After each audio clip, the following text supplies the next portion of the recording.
Imagine carrying your firearm openly, thinking you're exercising your constitutional rights, only to be arrested and charged under Florida's open carry ban. I'm Rick Fletcher, a Florida criminal defense attorney.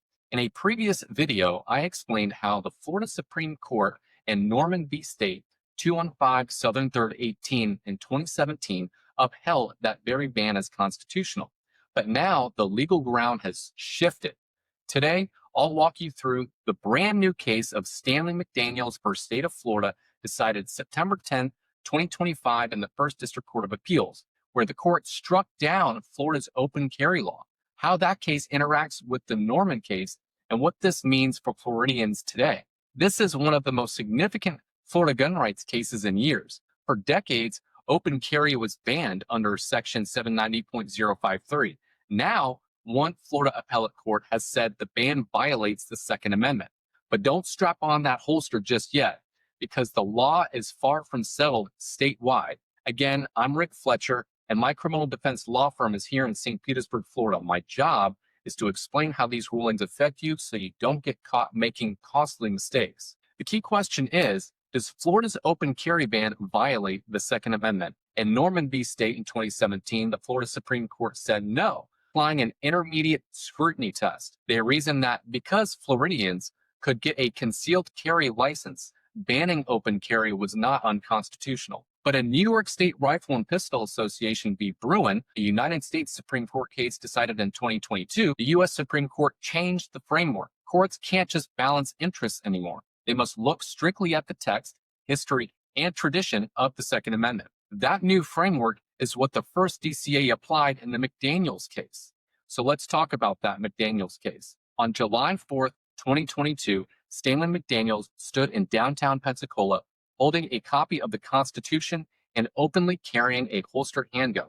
He wasn't threatening anyone. He even had a concealed carry permit, but police arrested him for violating Florida's open carry ban. He challenged the law under the Second Amendment. The First DCA applied Bruin's text, history, and tradition test, and they found that the Second Amendment's plain text protects carrying arms in public, openly or concealed. Florida failed to produce any historical laws banning open carry.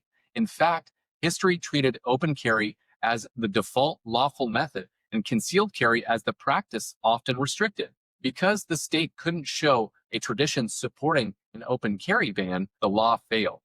The court declared Section 790.053 unconstitutional, reversed McDaniels' conviction, and vacated his sentence. Now contrast that with the 2017 Norman case. Norman, the Florida Supreme Court upheld the open carry ban using the intermediate scrutiny test, deferring to legislative judgment about public safety. But that framework is no longer valid after the Bruin case from the United States Supreme Court. So now we have a direct conflict. Norman, the ban is constitutional, but McDaniels, the ban is unconstitutional. Now here's what happens in Florida when appellate courts are split. Each district court of appeals decision finds only its district.